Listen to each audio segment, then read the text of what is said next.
because the environment has changed. There's closures here and there. They can't wake up and just go and sell in shops. Others were saying what I was producing is not marketable anymore. And so that's what made us think, okay, so digital space, here we come. So everything is here. It's here.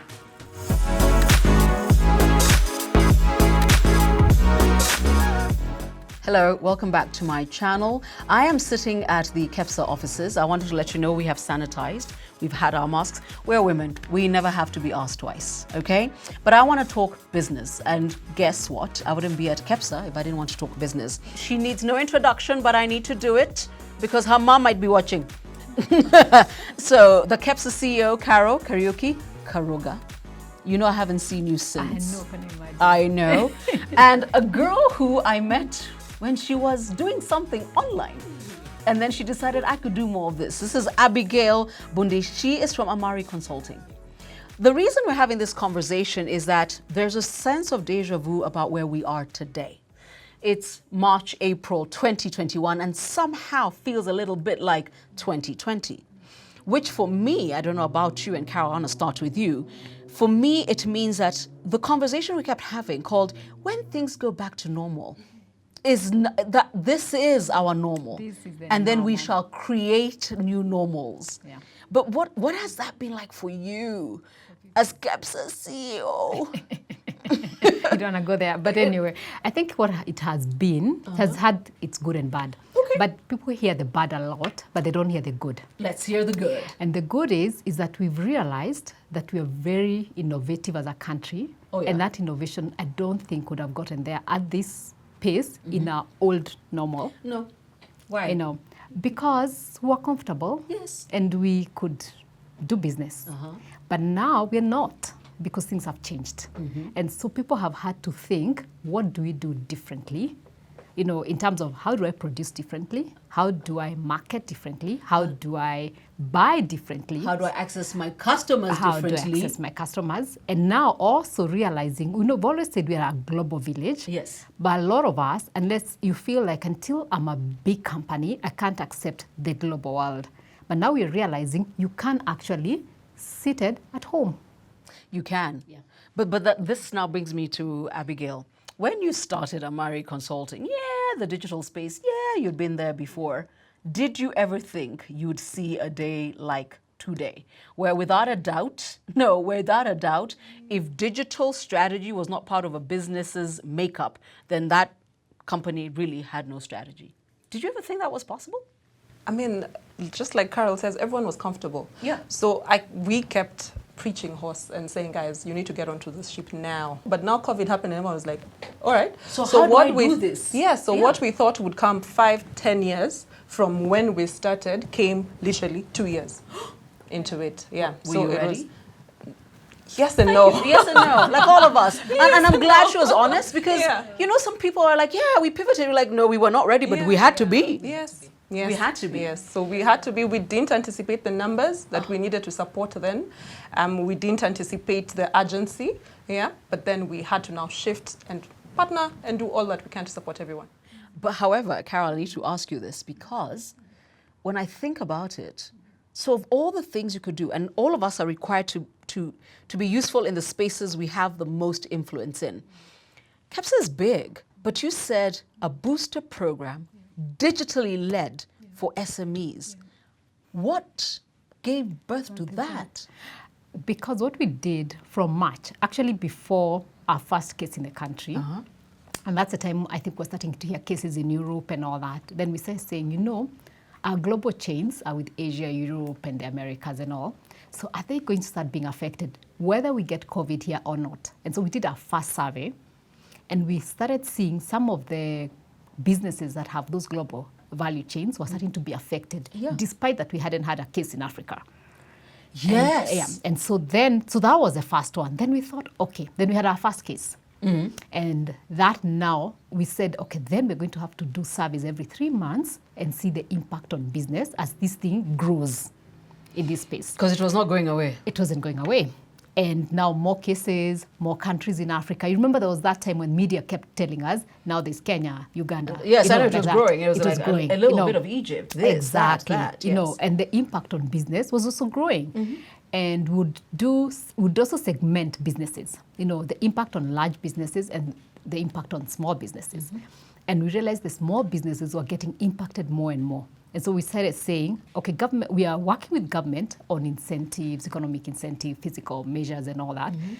But they can't do everything. We need to do something. And we've always supported business in different ways. I mean, we exist to support business. And so in doing that, that's when we said, what are some of the programs we could do for SMEs? Yes. At first we thought, we did one with MasterCard, which is to support them with interest-free loans, because we said there are many SMEs that cannot access credit in the banks. However much the banks are trying to have and this products. would be MasterCard Foundation? MasterCard Foundation. Okay, yeah. all right. Instead of, because there's still many, even though banks are trying to have products for SMEs, there's still so many, especially the micro ones, they can't access that. And so we came up with that to support about 400 SMEs to begin with, but it's a revolving fund, so it should grow.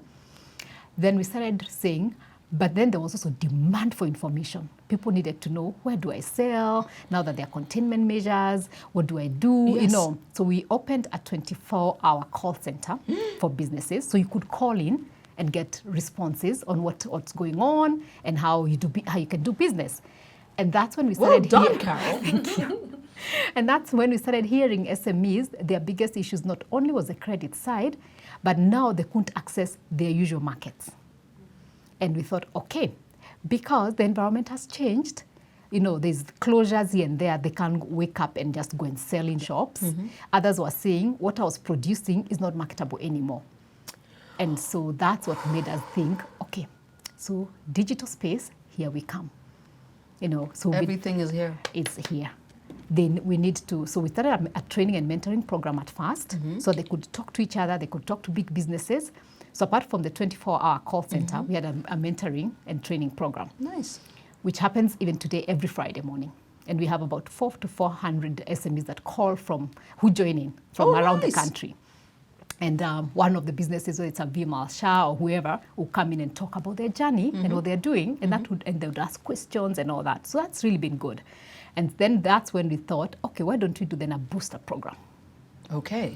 For them, because then we're saying they're talking about accessing markets, but then there's also opportunity for them now to be able to access markets even internationally, but also they need training on how to do this because they don't know how to use those platforms, you know, and the strength. But they think they do. But they think they do. Some, at least some think. But some were honest. They say, I don't even know how to. I've never sold or bought anything online. Online? Yes.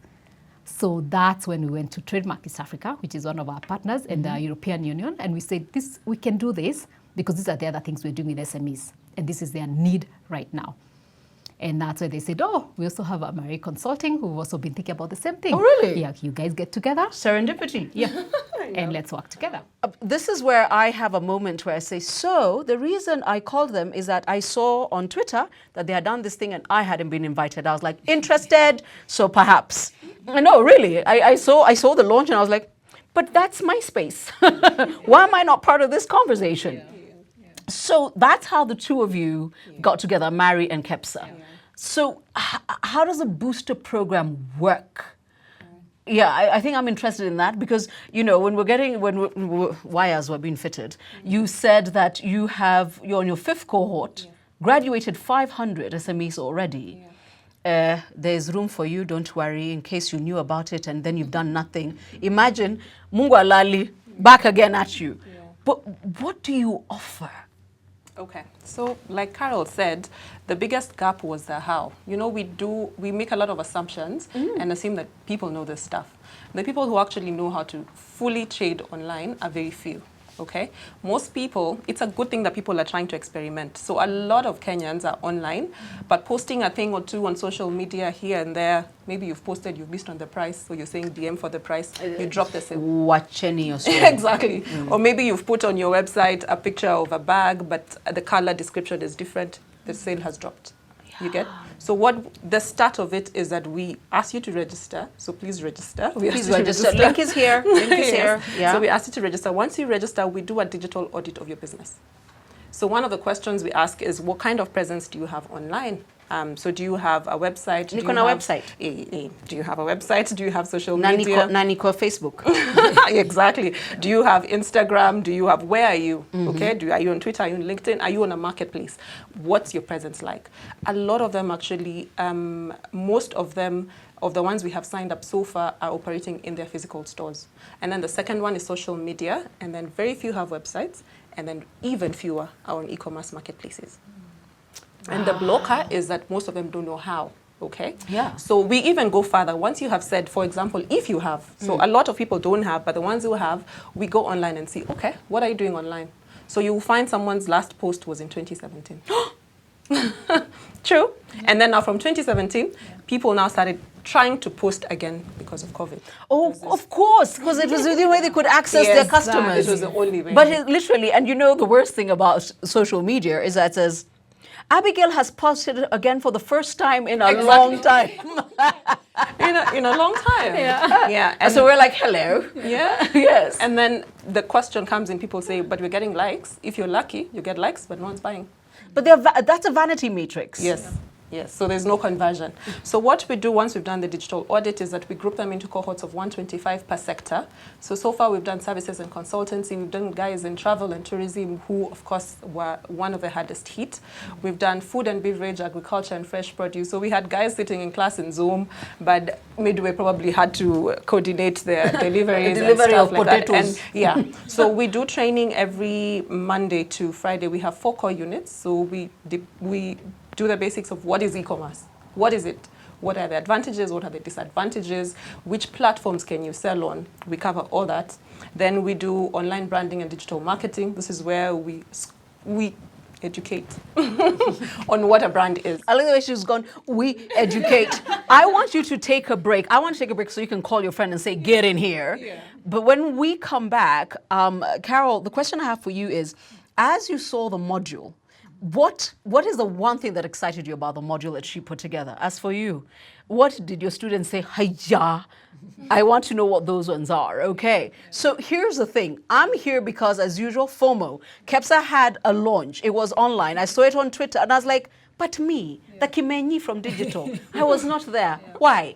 And when I called and said I'd like to have this conversation, it took us a minute, and then this happened. I was like, ladies, it is time. It is time. So register. Don't be that person who says, nafikiria niko Facebook, lakini aisaidiangi, because that's how we talk, okay? Subscribe and come back.